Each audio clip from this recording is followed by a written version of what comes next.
I too need to know what Kapo knows. Kakasa, be sure you are in charge of your business. Uganda Revenue Authority, developing Uganda together. Wait, Abu, tunamaliriza. And what are you doing throwing papers all over the place? I'm looking for an invoice for a sound system and cables that I received yesterday, but I can't find it. You know there is a way of keeping all this in one place and available to you as and when you need it. I really wish there was one, because the way these invoices grow legs and disappear. I believe this is what you're looking for.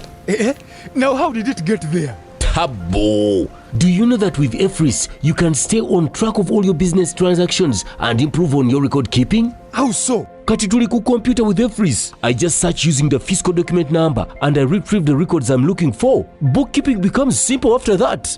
Kapo, awesome, yeah. I began using URS Kakasa Solutions and now I'm in charge of my business. And you can as well. Kakasa, be sure you are in charge of your business. Uganda Revenue Authority, developing Uganda together. In chess, the small one can become the big one.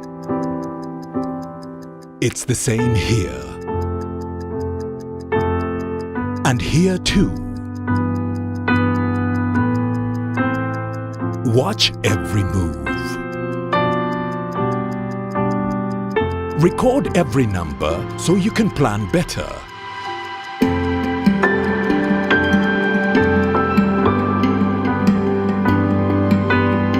No matter the size of your dream, tomorrow's success belongs to those who keep today's records clean.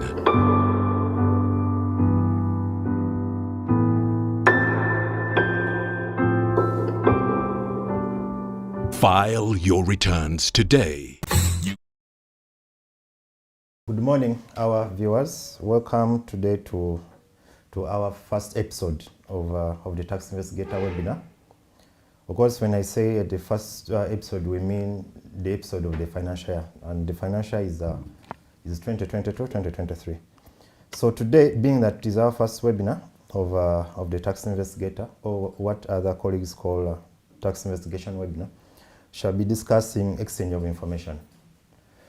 Exchange of information, a program, or you can call it an initiative under URA, and that is directly funded by the government of Uganda plus other partners.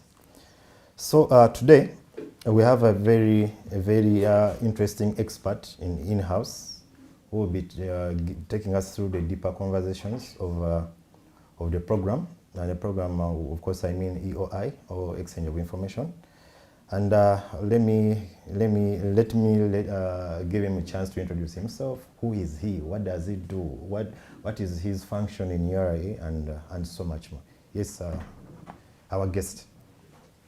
Thank you very much, Saleh, and thank you for having me today on this, what you call the first episode. Yes. Of this financial year. My name is Joseph Balikubenga, and I work as a supervisor in the Exchange of Information Unit in the Tax Investigations Department. I've been at this for since 2015. Since 2015? More than 7 years. More than 7 years, Time okay. flies. It's amazing. Hey, okay, yeah, indeed, time flies. Now, what is exchange of information? I know some people have heard about it, maybe in the articles, maybe on TV, radio, even in the newspapers. What does it mean? Well, in this era where information is power, it's quite interesting to learn that where to get the right information becomes the new currency. Okay. So, in terms of tax administration, when we talk about exchange of information, we are not talking about any other kind of information. We're talking about tax-related information. We're talking about information that is going to facilitate the enforcement of our tax laws, but the administration, but also the enforcement of our tax laws. You rightly mentioned that it is an initiative that is funded by the government of Uganda, but it's a global initiative. Okay. We, as a country, have been at this kind of framework since 2012. But prior to that, we had roots in 2009 when we joined the African Tax Administration Forum. ETAF, Yes, ETAF. okay. It can be abbreviated as that. Mm. And that was the very first step towards participating in this global initiative that seeks to increase transparency in tax matters. Okay, does that speak about the objectives? What are the core objectives of the program or of the initiative? So, when you talk about exchange of information, I wanted to draw attention to our viewers. Okay. And in scoping out this, we need to be, we need to focus on one, what kind of information is exchanged, two, Okay. with who and for what purpose, being the third. So, what kind of information is exchanged? Tax information. So you're looking at financial statements, you're looking at tax returns. I am a taxpayer in Uganda. I transact with a taxpayer in, say, Spain or in Italy, Okay. or South Africa, for argument's sake, or even our neighbors, Kenya.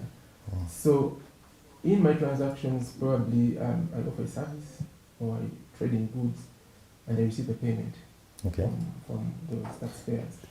So it is my duty as a law-abiding citizen, as a taxpayer, to declare fully my incomes for tax purposes. At all times. At all times. Even without the government coming to ask for it first, right? Exactly. So where I fail, and this is where URI now comes in, to verify whether I have fully and accurately reported my taxes, including incomes that I've earned outside Uganda. Okay. So when we talk about exchange information, talk about these cross-border transactions that result into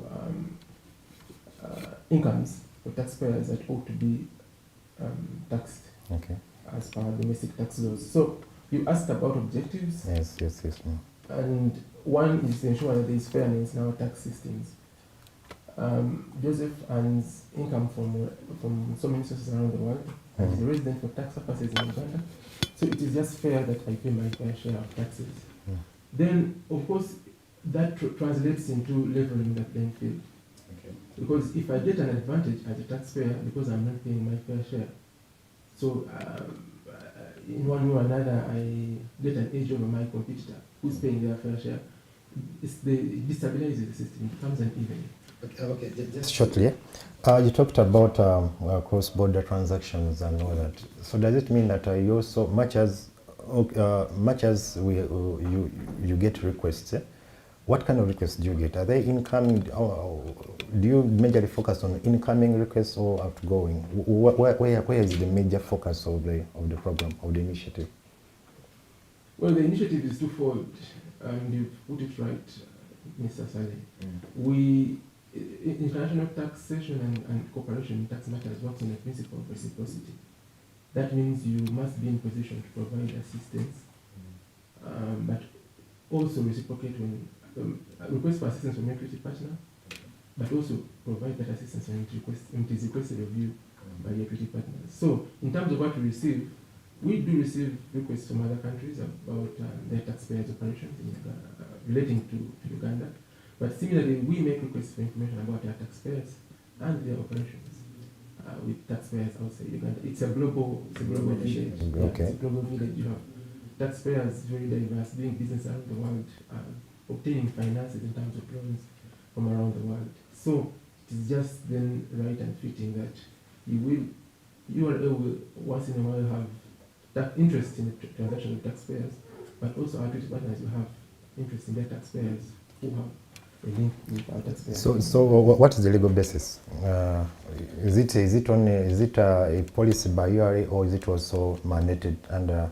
Is it also defined under the laws of Uganda for you to start asking for information? It's a very, very, very valid question. We need to be reminded about our foreign policy as a country. Okay. And one of the objectives of our foreign policy is that as a country we engage into regional and international groupings that harness our social and economic well-being, but also we must align with the international Obligations. Yes, international obligations. Okay. That you have mentioned. So in terms of our constitution, and our foreign policy, we have to whatever we do has to be in line with the constitution. The law. And Okay. in terms of the law, like you have asked, we have international agreements that we have concluded with a number of countries Okay. as a legal basis first, because the information we're sharing is not only governed by the laws of Uganda. The information that we're receiving is not only governed by the laws of Uganda, but also governed by the laws of the countries that provide that information. Okay. So that's why we have to posture ourselves as a country, as a tax authority, and definitely as a unit in the tax investigations department, to comply with this international legal framework. I'm talking about double taxation agreements. Okay. Okay. Within the double taxation agreements you've signed, there is a clause that facilitates exchange of information. Okay. But also we have multilateral agreements. Multilateral agreements. Multilateral agreements meaning you have more than one country. So I say bilateral meaning Uganda has concluded an agreement with another country. South Africa, Mauritius, the Nordic countries like Norway, Denmark, the United Kingdom. So whatever information is exchanged and understanding on a bilateral basis, one-on-one correspondence. Okay. But multilateral agreements, you have a number of countries assigned to the same legal instrument. So currently we have 2 multilateral agreements that are in force. One is the OECD Multilateral Convention on Mutual Administrative Assistance in Tax Matters. Okay. The other is the ATAF Mutual Administrative Assistance Agreement. So with the OECD we can exchange information with 146 countries. Yeah, 146 countries. 146. So you can see what age that gives you. That ideally with the bilateral agreements, there are just 9 that are in force. Okay. So if we were to exchange information using the bilateral agreements, we would ideally exchange with 9 countries. But with the multilateral framework under the OECD Multilateral Convention, we're able to obtain information about taxpayer transactions from 146 countries around the world. Similarly, under ATAF agreement on mutual administrative assistance in tax matters, this is an agreement that is meant to foster cooperation among African countries. And currently, the agreement is in force and you can exchange with about 12 countries. Okay. So that is the terms in terms of the international legal framework. So when we come to the domestic laws, you have asked whether we have have these provisions covered in our domestic laws. And indeed, Section 88 of our Income Tax Act allows Uganda to enter into international agreements. Okay. So it is on the basis of that we are able to implement our international tax agreements. But so I need to also emphasize that under our Tax Procedures Code Act, our duty of confidentiality as a tax administration to our taxpayers is upheld, but there is an exception in there. Okay. That if information is required to be exchanged for tax purposes, then that confidentiality may be is something that may not apply in such cases. Okay, you talked about confidentiality. Does that mean that my information is safe in your hands? Let's say I have maybe another country is trying to investigate me, and they request for information from you guys. So from your explanation, it shows that my information is already safe, right? Is really safe, right? But the question is, how do I benefit from this agreement as me as a wananchi? How do I benefit from such agreements between you and Kenya, you and Ethiopia? How do I benefit? Yes, thank you very much. So you have put a very, very valid point around confidentiality, and we need to emphasize this. Okay. Taxpayers, when they furnish us with our information, they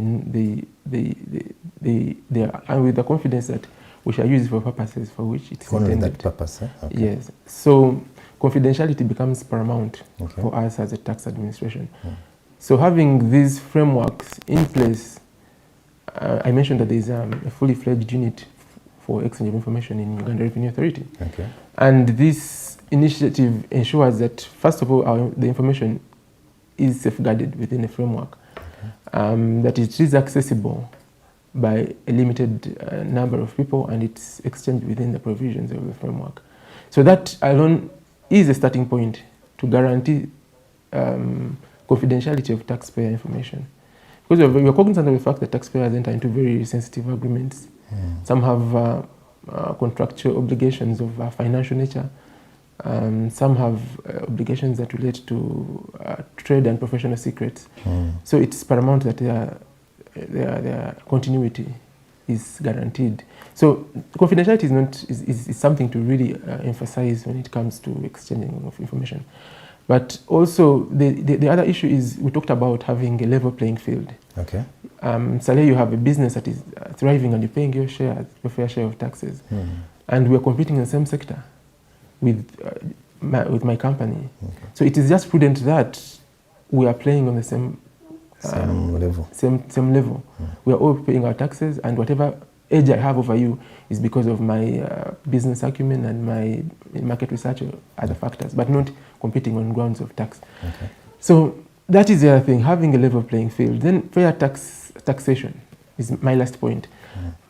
You see, when we start to discuss tax, we want to make sure as a tax administration, as URA, that we are levying the right taxes against the right base and taxing the right person. Therefore, information becomes very paramount. That for example, if we look at your transaction, I will use the current trends in doing business. I'm at home, I order something online. So in there is a booking. There is a company that has a downline platform. However, there is also another person who is going to move that commodity that I've ordered from wherever it is delivered up to my doorstep. Okay. So you have value being created along that chain. So as URA want to ensure that everyone in the value chain fulfills their obligations. And how do we do that? We have to have full information about that transaction. Some information may be locally available with us, and we always pursue that angle first to get what is available locally with us before we extend to request our treaty partners to give us information about the same transaction about our taxpayers. There are instances where taxpayers refuse to comply, and those are typical examples where we come in and request information or assistance from our treaty partners. But also, most importantly, it doesn't just stop at information, because out of an audit, out of an investigation, comes an assessment. Okay. And the need for someone to fulfill their duties and pay. So the other assistance that could come through exchange of information is assistance in recovery of that tax if a taxpayer, for one reason or another, is unable to pay their taxes. So what happens what is the fate of a taxpayer whose information has been exchanged and then maybe the investigations have taken place? What happens next? Do you just exchange and then you keep quiet? You say, okay, you know that Saleh's information, Saleh is not filing returns, Saleh is not paying taxes. What happens next? What is the fate of the taxpayer? Yeah. Thank you. So that takes me back to where we started. We, as URA, follow the taxpayer according to their life cycle in our systems. Okay. That is from when they register or become eligible to register for taxes to when they file their tax returns. We're in a self-assessment regime, so they will file their tax returns and we shall audit to see if they are filing the right returns and paying the right taxes. There is payment, we've talked about payment, and then of course when they wish to exit the country or they wish to end business, they deregister. So along all those steps of the way comes this due diligence that URA does carry out to ensure that a taxpayer is fully compliant with our domestic tax laws. Oh, perfect. Yes, our viewers, you're reminded that this is the Tax Investigator webinar, the first episode of this financial year. And we are discussing exchange of information program. What is in it for you as a taxpayer? But we are live on Facebook, Twitter, YouTube, and even and Zoom. We're also on Zoom. Of course, to follow this conversation, you can use the hashtag the Tax Investigator or even Stop Tax Fraud UG. So you're reminded also that you can send through your questions on those platforms. We shall be responding to them in the second half of the show. But I want us to be reminded that much as these requests for information about the taxpayers' obligations, or rather tax matters, we want to assure you that our information is always safe in our hands. But again, we call upon all taxpayers to always comply with all their with all their obligations. You're reminded to always file your returns on time, pay all the taxes that are due on time and accurately. We also encourage you to always make proper declarations when you're importing. And also, we also call upon all taxpayers to always be truthful and honest in their tax matters. So, Joseph, you've talked about this exchange of information, and from the history that you mentioned at the start of the show. What are some of the achievements so far that this initiative has registered for Uganda, or even as URA? I don't know how to say, whether URA or Uganda. So what are some of the achievements that you have ably registered under this initiative? Thank you, Sally. So at the back of our minds, we need to have this historical journey that Uganda has walked. The function started with the Ministry of Finance, and up until 2014, when it was delegated to the Commissioner General, and the unit was set up in Uganda Revenue Authority. That is a big milestone, because it enables us as a country to achieve administrative efficiency. Because we need to have it at the back of our minds that some of our tax decisions are based on this information. So it helps us as a tax administration, therefore, to quickly conclude cases or wind up cases, and taxpayers are able to get fair hearing in regards to their tax matters. So that historical background in terms of establishing of a functional and fully fledged exchange information unit with competent staff is a very big achievement. Many countries in Africa certainly are still working around this, but we are lucky that we have the support from our policy leaders, the Ministry of Finance, from the government of Uganda certainly, from our Ministry of Foreign Affairs, to be able to conclude, to put in place the legal framework and the administrative framework that we need. The other thing would be in terms of revenues. Now we move on to the actual implementation. To date, we have collected about $256 billion Ugandan shillings. That's approximately $69 million from this initiative. So in terms of revenue, it is a support function to the audits and investigations, and it is from these audits and investigations that we're able to realize revenues that come to support our national development agenda.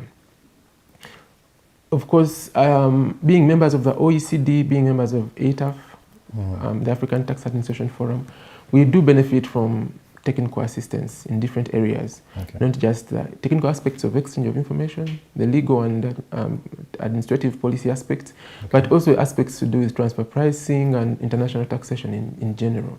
So that alone helps us boost and build the critical mass that URA needs to be able to administer our international tax law, our domestic tax laws and our international tax agreements in the desired manner that we ought to. Then lastly, we have been reviewed by our peers, and I have good news. In the last review that happened in 2016, we were found to be largely compliant with our international standards. So that means Uganda's implementation of exchange of information is in line with the international best practice. Are we the best so far? It's not a thing of the best or the worst, really. It's a standard, and the expectations and obligations that arise from implementing an international standard. So peers give their experience about the kind of information that we've been requesting, the kind of information that we've been furnishing to them. And it's from that an assessment is done of your legal framework and of your practice as a jurisdiction to ensure that you are in line with international standards. So in terms of best or worst, I may not be able to give you that answer, but I know that we are in line with the international standards.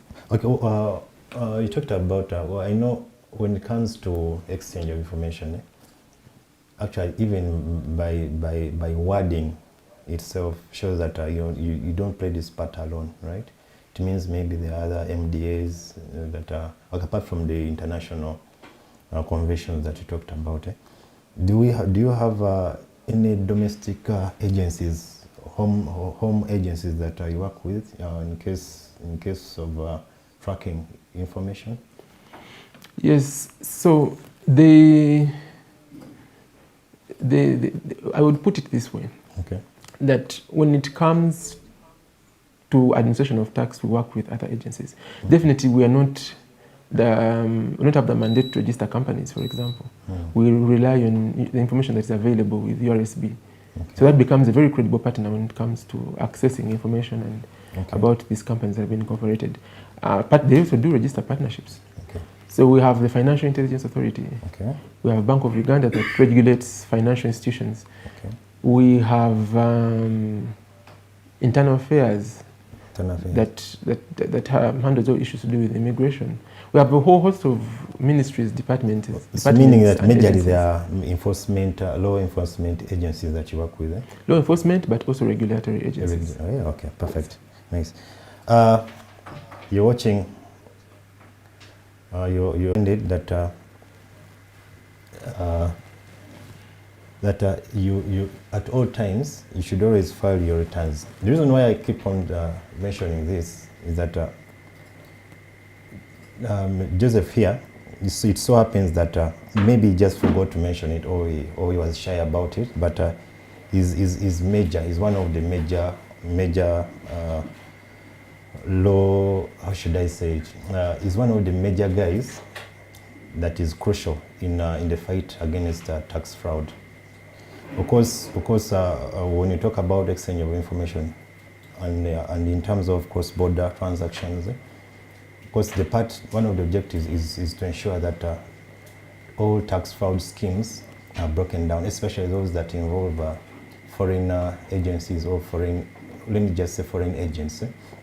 So we call upon that if you know that you have any liability, any tax liability that you need to pay, kindly do it in time before Joseph here comes for you, because it's from the agencies that he has mentioned, it is now clear that they have access to most of the taxpayers, those who are complying, those who are complying and those who are not complying.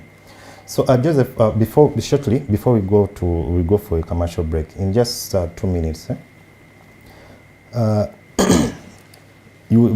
talked about the benefits to taxpayers, but again, you as a representative of the government, how have you benefited, or how do you benefit from this as government? How do you benefit from this program? Yes, the benefits, we did touch on them, Mr. Saleh. We've mentioned something to do with revenues. Revenues, yeah. We've mentioned the technical assistance and building capacity. Definitely, we would need more support, because the journey of exchange of information does not end at just exchanging information, but there's a broader theme, which is tax transparency. And in tax transparency, we want to ensure that we broaden our participation in the other initiatives. For example, there are initiatives to do with ensuring that multinational entities can provide information on their country-by-country operations around the world. There is that initiative.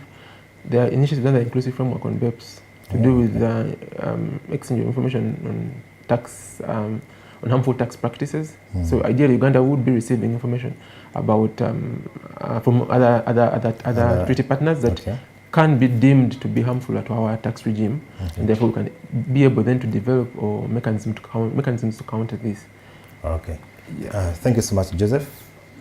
Dear viewers, let's go for a short. Should I call it a short commercial break before we come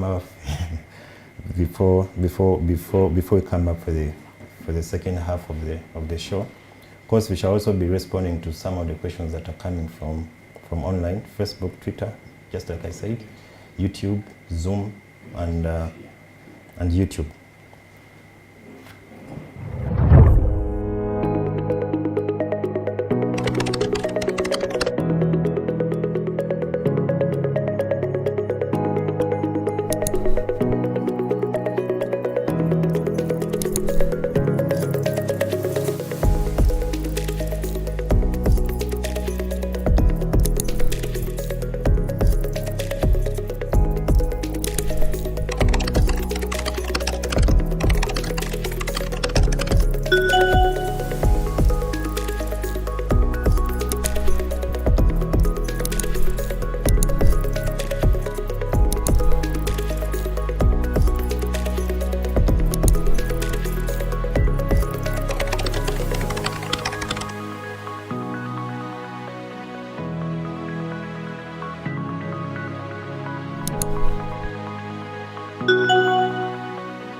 Uganda Revenue Authority, developing Uganda together.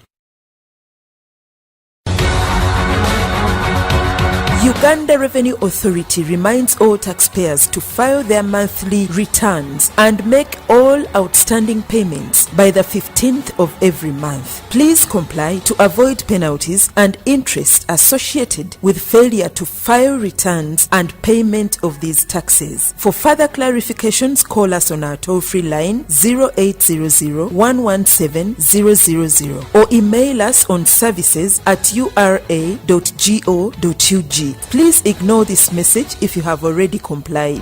Uganda Revenue Authority, developing Uganda together.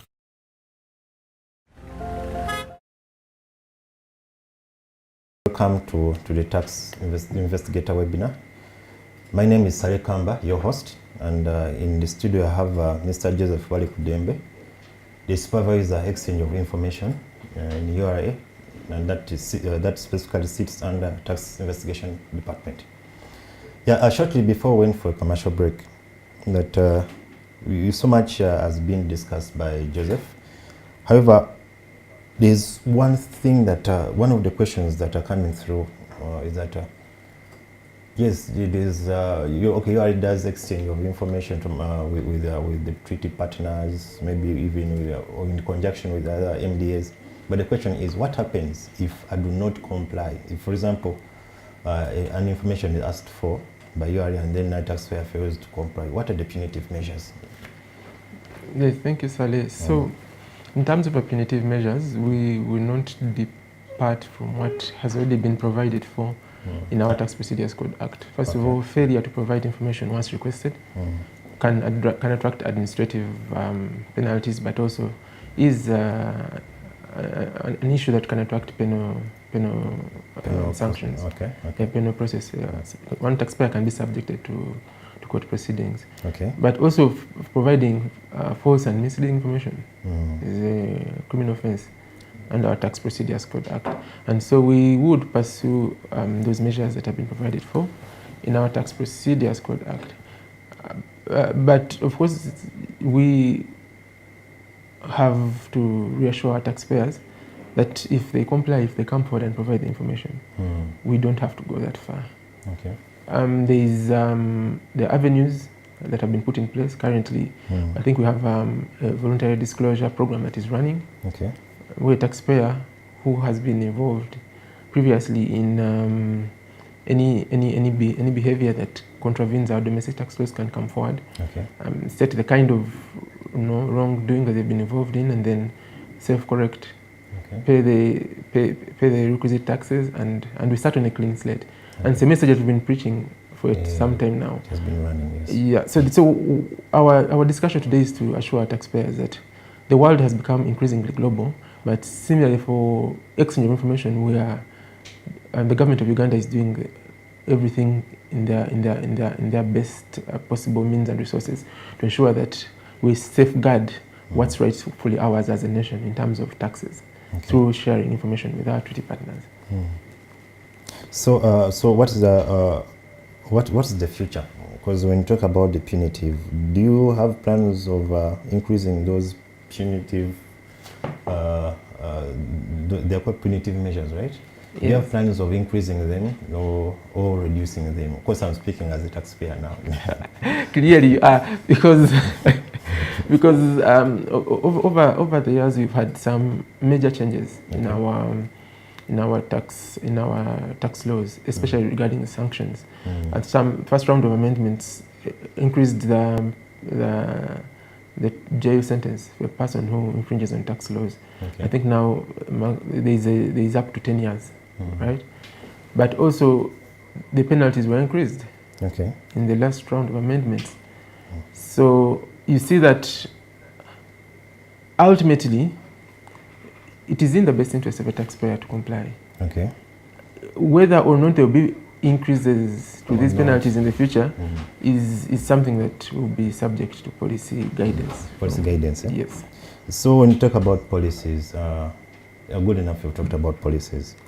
Where do these policies originate from? The policies proposed by URA, do they come from Ministry of Finance first and then URA implements, or do the policies come from the multilateral partners that you've entered agreements into with? So what is the source? What is the source of the policies? Where do they come from first? Thank you, Saleh. So the chronology of that may not be as straightforward as international to domestic. Okay. It depends. So when it comes to exchange of information, I would give you an example that in 2009, when the world was hit by I think one of the greatest economic crises ever, there was a need for first of all, a rush for countries to collect domestic resources for national development. So that sort of created a panic for governments around the world to find out where their taxpayers are maintaining their wealth and whether they are paying the right taxes against that. So from 2009, the topic of exchange information gained prominence. In 2009, okay. In fact, as a matter of fact, the OECD had to change slightly, to tweak its mandate to focus on exchange of information. And in 2009, we see the bodies at Global Forum reorganizing and restructuring. And in 2010, the multilateral agreement, which is, remember when we started, I mentioned the OECD Multilateral Convention as a legal basis for exchange of information. And I mentioned that there are about 145 countries. Well, prior to 2010, we did not have access to that legal instrument.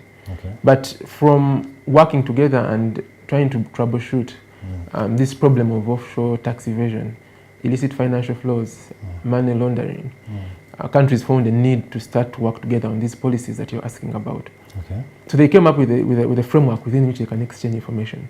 And then when this framework was developed and agreed upon, it became a duty for all countries that agree to implement this framework to put in place the measures domestically to enable this framework to work. So for us as Uganda, after joining in 2012, we had to work with the Ministry of Finance to be able to implement these policies. Already there are DTAs signed, I mentioned, but now we had to sign into the OECD Multilateral Convention and ratify it, and this was done in 2015 and 2016, respectively, the signing and ratification. Same thing for the ATAF Mutual Administrative Assistance in Tax Matters. So what I'm trying to say, in terms of policy, the policy framework for exchange information has roots within the international discourse on tax transparency and exchange of information, but is guided and operationalized by, with the support from Ministry of Finance, Ministry of Justice, our legal drafters, but also our guides when it comes to matters of our laws, and Ministry of Foreign Affairs, because there are elements of diplomacy that have to be handled to be able to bring this to light. Perfect. Now, there's a question that's coming from Zoom. Anonymous attendee. He or she is asking, what kind of technologies are you using in this exchange of information program? Do you develop internally or have bought them to a provider or partner country? I think is what kind of technology, in short, what kind of technologies do you use in making requests for information under this initiative? Thank you very much for that question. I think the attendee alludes to the current frameworks that are in place, for example, with the other agencies. And so I will speak about what URA does. And again, I will not tire to emphasize that the exchange of information is between competent authorities. Okay. And in the case of Uganda, it's Commissioner General of Uganda Revenue Authority. And the other jurisdictions, it might be different. In other countries, it might be the Minister of Finance, might be the Commissioner General, depending on how tax administrations are postured in those countries. So in the case of Uganda, it's between the competent authority, the Commissioner General, and their counterparts in the other jurisdiction. So in exchanging that information, we have internal capacity that we have built over time. Okay. And that capacity goes to ensure that that information that is exchanged is encrypted. Okay. Is in line with the standards. The standards, huh? Okay. And the agreements under which Uganda has agreed to exchange that information. Okay. But also is kept safe and secure. So the question, I think, alludes to questions of security. How do we secure the information that we have? Yeah, so we're talking about physical security of the actual files and records, but also the logical, the logical access, which is the exchange online of that information. So we have those online encrypted exchanges, which are facilitated by our IT department, and the systems that they've set up to be able to facilitate this kind of exchange. Of course, when you talk about exchange of information, of course, in here, the keywords I'm picking, confidentiality, stakeholders, multilateral conventions, safety, and now we talked about IT. And I think IT fits in so well because since we are speaking of a global village, IT-based suits, I think that's true. And maybe if I may add that information expires, the value of information expires. Okay. Sometimes because of time. If you are able to handle a taxpayer who is closing business, moving to another jurisdiction, we don't want to hold them back because of one issue or another. So information becomes very critical. How fast we can be able to process that application becomes very critical. So we need access to timely, but also up-to-date information. Up-to-date information. Yes. Okay. Now speaking of safety and all that, what is your word of advice to taxpayers out there, especially under your program? The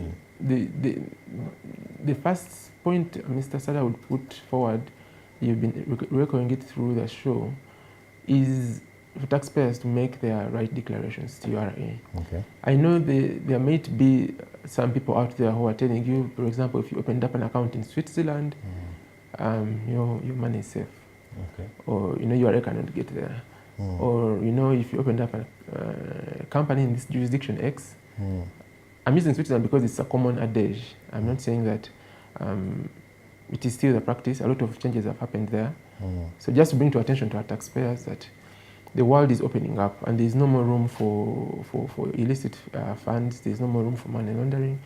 Likewise, there's no more room for information to be kept away from a tax administration. There's all these frameworks through which information can be obtained. So it's just in the best interest of taxpayers to save money and time. Okay. Money in paying constructive accountants to defraud the taxman. To hide the money. Yeah, to hide the money. Definitely that time is over. But also that era is over, but also time, because you go into audits, you go into investigations, you go to court. That's a very laborious process that leaves you very exposed. I mean, no one wants to deal with a person who is not compliant for tax purposes. Okay. Certainly, government will not deal with you if you're not compliant for tax purposes. So, with that in mind, the very first point would be for taxpayers to pay and declare and make correct payments to URA. Then, second, to assure the public that URA is doing their best to make sure everyone pays their fair share. Government is concluding all these agreements to ensure that URA is supported. They are making these policy amendments every year, some of which touch on exchange of information, access to information. availability of information, and eventually exchange of that information with our treaty partners. So in terms of our international standing, we have the support from our policy leaders, but also the support of our treaty partners. Okay. Because tax transparency is the future. Is the future. Yes. You talked about people hiding money in Switzerland, for example. Does it mean, do we also have people who hide money here in Uganda? Have you come across such instances? Of course, I think in terms of money laundering and all that. Are those some of the cases that you handle? Well, the URA handles cases, quite a number of cases in a broad array of sectors and topics and subjects. And one of the subjects you've mentioned is cases regarding money laundering. Okay. We know that tax evasion is a predicate offense for money laundering under the Anti-Money Laundering Act.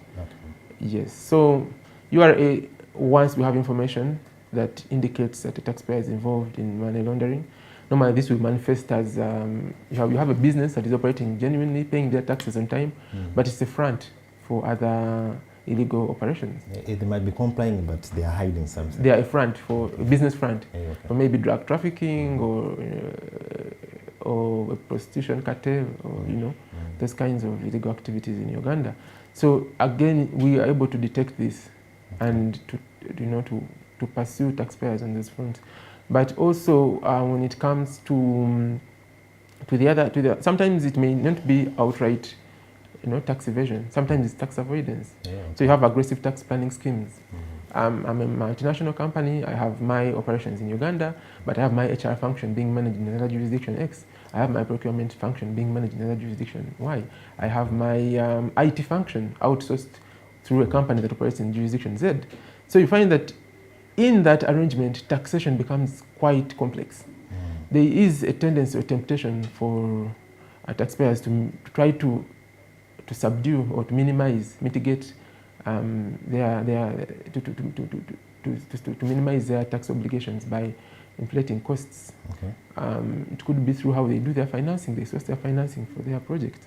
So in all these arrangements, it's the way of doing business, and we acknowledge that as URA, but we're also cautious of the fact that it can provide an avenue through which taxpayers may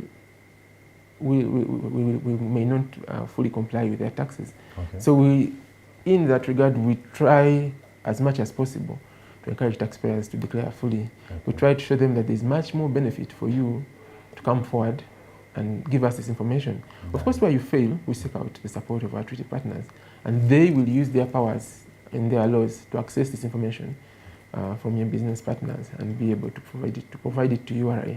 Okay. So there's also an element of avoiding exposure as a taxpayer, your credibility and your reputation by complying with URA and providing the information that we request for during our audits and investigations. Oh, perfect. Thank you so much, Joseph. No, Anonymous still is asking here, here's a question he has just sent through. It's saying, what are the conditions for withholding tax exemption? What are the conditions for WHT exemption dividends paid by resident to a holding company in Netherlands? Do you have an answer on that?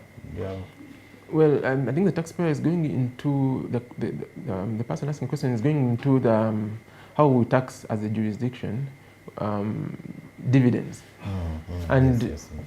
there are aspects of our domestic tax law, but I'm also cautious of the fact that we have an international agreement with the Netherlands, a DTA with the Netherlands, and in that DTA there is a clause on taxation of dividends, and that taxation is based on shareholding. For example, if you are a company that has less than 50%, there may be a withholding tax of up to 10%. But as a shareholding as a shareholding increases of a non-resident person, for example, in the DTA, our taxation kind of goes down from 10% to 5%.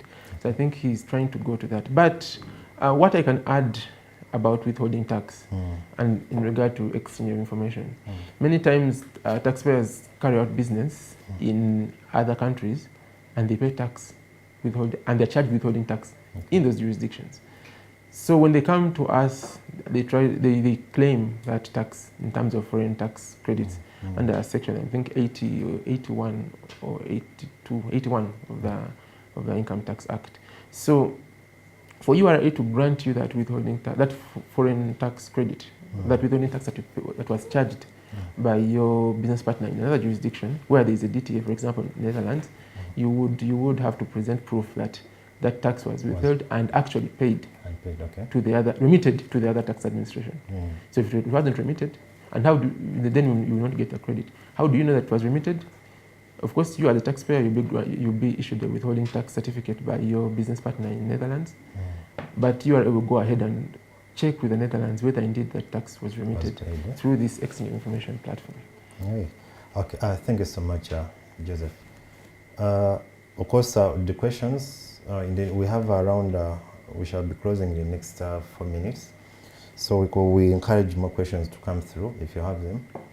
And but still, before we close, because now this is now my final question, I should say that have you faced some challenges as the lead coordinator or as a supervisor of exchange of information? What are some of the challenges have you faced in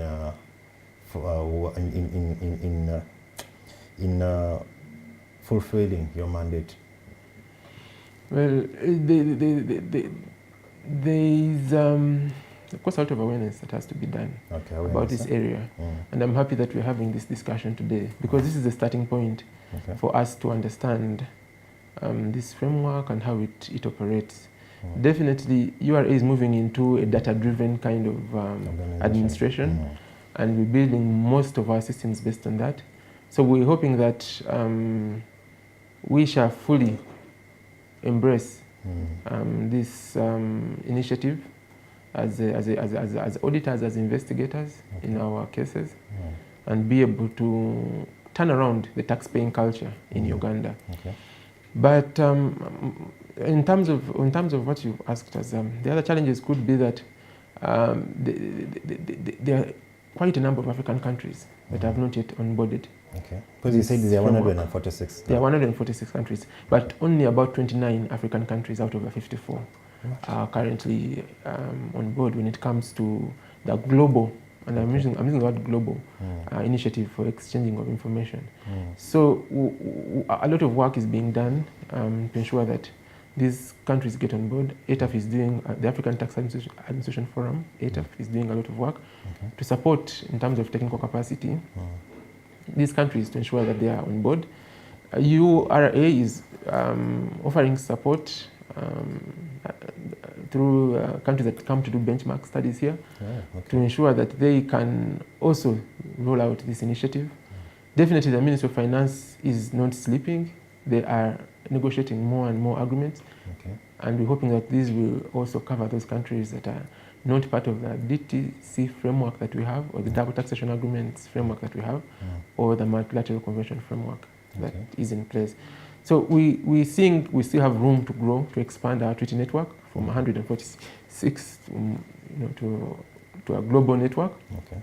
We see that there is still room to grow in terms of our use of this framework as an organization, to have a data-driven culture ingrained. We have some work to be done in terms of educating our taxpayers, and this is not I'm hoping this is not the last time we come here to talk about tax transparency and exchange of information. We shall come more and more and demystify most of those things that you've been hearing. And of course, resources. It's a scarce commodity these days. So we're hoping that we can have more resources to be able to fully realize the benefits of tax transparency. Thank you. Now, you talked about 146 partners, but only 29 African countries have signed. What are some of the countries, some of the African countries that are members to those conventions and all that? I think charity begins at home, and I shall start with the East African countries. So we have all the East African countries on board. We have Kenya, we have Tanzania. Tanzania is work in progress. Rwanda is work in progress. Burundi is there. So we have recently Congo that has joined the OECD Global Forum. So in terms of joining the frameworks, East African countries are on board. In terms of signing the agreements, there's still some work that's being done. Rwanda has signed, Kenya has signed, Tanzania is on its way there. Sudan, of course, and Congo are new entrants. So hopefully that can also come through. I know discussions around the Commissioner General's Forum over East African Commissioner Generals. The recent one, the recent one that happened. They've been talking about increasing our participation in this framework of exchange of information, even within the region. I mean, you're talking about the African Continental Free Trade Agreement coming into force, and seeing that it's going to be pushing for the free movement of goods and capital within the African continent. So information there becomes quite critical for us to preserve our to achieve the objectives of African Continental Free Trade Agreement, and not have it being used as an avenue to bring in goods that are not outside, aren't within the AFCTA, such that the benefits of the agreement are realized. But back to the countries, yes, I've mentioned East African countries. I have mentioned South Africa. You know, Mauritius is an African country, so. Mauritius, to the north you have Tunisia, you have Liberia, you have Morocco. Nigeria is there? Nigeria, definitely. They are leaders in Africa. When it comes to taxation, it's a very big economy, so they have to have exchange of information. Yes, perfect. Andrew Okurut from on Zoom, he has a question. I think it will be our last question, and before we call it a day or end of the show. Now, Andrew Kurut is asking, under the DTA, what is the rate of withholding tax applicable on dividends if resident company pays dividends to the company that holds more than 50% incorporated in Netherlands? Does it make sense? Yes, it does. The final text of the DTA, for the benefit of all our viewers, between Uganda and the Netherlands, can be accessed on our URA portal. If you go under legal and policy, under double taxation, drop down there, you find the agreement on the DTA between Uganda and the Netherlands, and you find the provisions therein. But Andrew alludes to the fact that if a percentage of dividends being paid by a taxpayer in Uganda to a shareholder who is not a resident for tax purposes in Uganda, and that shareholding is more than a certain percentage, there is a possibility that withholding tax can go up to zero. Up to zero? Yes. So it's a progressive tax from 10 to 5 to 0. 10, 5, 0. Yes. So, but the final detail of that can be found within the DTA. DTA, and you say it is available on the URA web portal? URA web portal. All our DTAs are uploaded on the URA web portal under legal services. Legal services. Yes. Perfect. Thank you.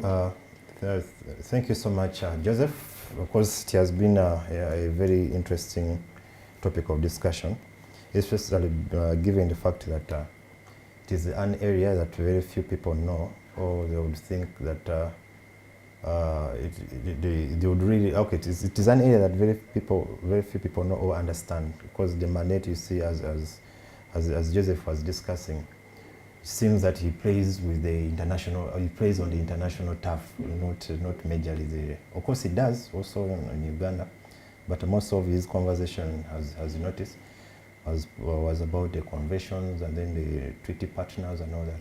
However, that shows you that there's no taxpayer is safe with their non-compliance behavior.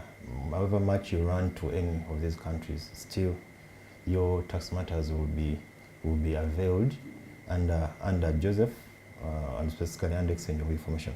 So still, I'll continue to remind you that please and kindly always comply with your taxpayer obligations, file on time, pay all that is due, be honest with you, declare what is right, and we still have the voluntary disclosure window, which is still open, right?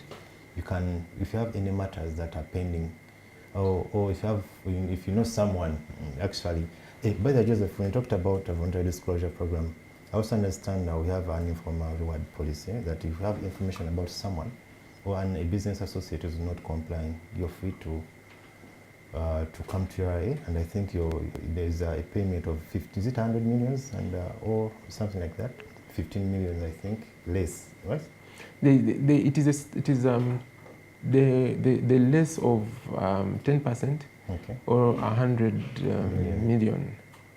So whichever is less. Yes. Yeah, okay. But also you mentioned something critical, that when you're dealing with URA, there is an informal policy. There is the policy that is meant to encourage those people who have information that would help URA to recover tax to come forward and report. Okay. So certainly that is an additional arm to encourage voluntary compliance among taxpayers. Yeah. But also to encourage those who have information that URA has the ability to verify this information. Yes, true. Especially under you. Especially under exchange of information. Okay. Yeah. Okay, just like you said, of course, we shall have another show to talk about exchange of information. From the discussion, it seems, actually, it is now evident that it is really a wide initiative. Right? So, for today's show, my name is Saleh Kamba, and my guest of the show of the day has been none other than Mr. Joseph Balikudembe, the supervisor exchange of information that sits directly under Tax Investigation Department in URA. We look upon seeing you or making a presentation again by Joseph. I believe all of you have really liked what he has presented. Allow me to end by saying, for God and my country, tunalengo moja.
Uganda Revenue Authority, developing Uganda together. Uganda Revenue Authority, developing Uganda